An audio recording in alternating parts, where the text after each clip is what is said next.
చందమామ కథ. మాట తప్పిన మహారాజు. ఒకరోజు అక్బర్ బీర్బల్ తోటలో విహరిస్తుంటే ఒక బీదవాడు ఎదురుపడ్డాడు.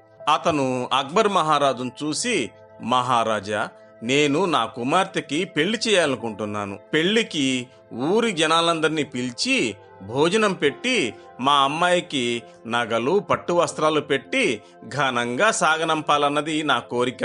దీనికి నాకు 1000 వరహాలు కావాలి. సంపాదించే మార్గం చెప్పండి అని మొరపెట్టుకున్నాడు. అక్బర్ మహారాజు ఆశ్చర్యపోయాడు.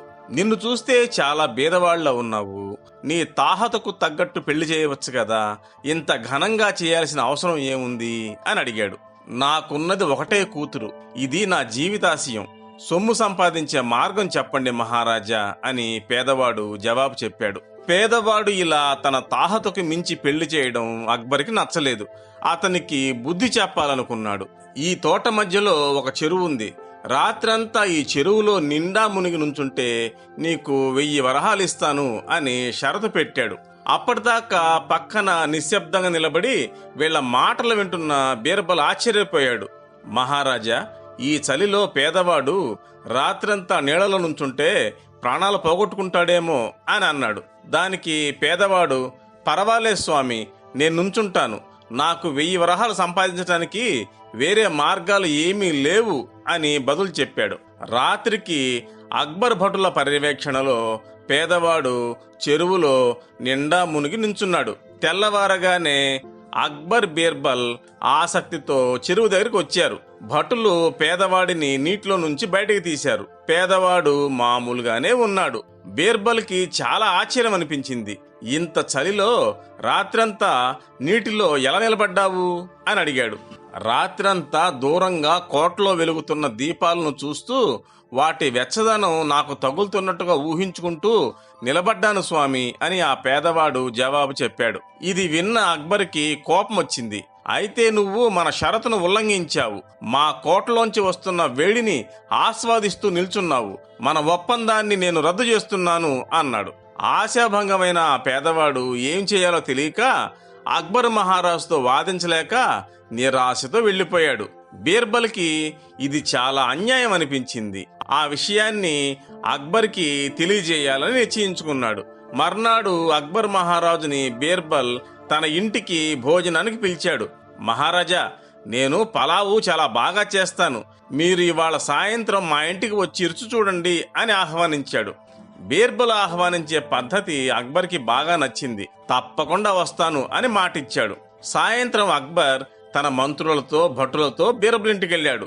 బీర్బల్ చాలా మర్యాదగా వీళ్ళందరినీ లోపలికి తీసుకువెళ్లి అక్బర్ని ఒక పీట మీద కూర్చోబెట్టి అతని ముందర పళ్ళెము మంచినీళ్లు పెట్టి, పెరట్లో వంట చేస్తున్నాను, ఇప్పుడే వెళ్లి పలావ్ తీసుకొస్తాను అంటూ పెరట్లోకి వెళ్ళాడు.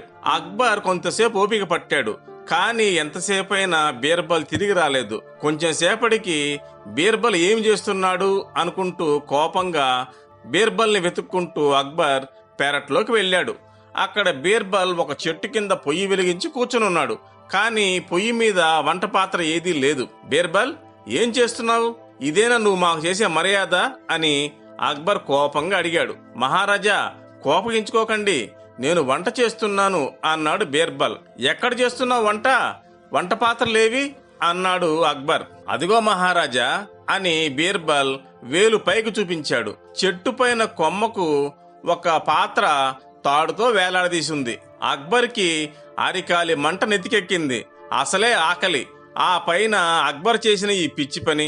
ఇంత దూరంగా గడితే దానికి మంట ఎలా చేరుతుంది, పలావెలా ఉడుకుతుంది అని కోపంగా అరిచాడు. అదేమిటి మహారాజా అలా అంటారు? నిన్న పేదవాడు చెరువులో నుంచున్నా ఎక్కడో దూరంగా ఉన్న కోటలో ఉన్న దీపాల వేడి తగిలింది కదా, ఈ పాత్రకు కూడా అలాగే తగులుతుంది అని అమాయకంగా జవాబు చెప్పాడు బీర్బల్. వెంటనే అక్బర్ తన తప్పును గ్రహించాడు. బీర్బల్ యుక్తికి మెచ్చి వెంటనే బీర్బల్ని ప్రశంసించాడు. తెల్లవారుగానే ఆ పేదవాడికి న్యాయం చేయాలని నిర్ణయించుకున్నాడు. అక్బర్ని, ఆయన మంత్రులని, భటులని బీర్బల్ లోపలికి తీసుకువెళ్లి పలావుతో పాటు పంచభక్ష్య పరమాణాలు వడ్డించి సత్కరించాడు. మర్నాడు అక్బర్ ఆ పేదవాడిని కోటకు పిలిచి క్షమాపణలు అడిగి 1000 బదులు 2000 వరహాలు పట్టు వస్త్రాలు ఇచ్చి మర్యాద చేసి మాట నిలబెట్టుకున్నాడు. పేదవాడు తన కోరిక మేరకు కూతురు పెళ్లి ఘనంగా చేసి సంతోషంగా అత్తవారింటికి పంపించాడు.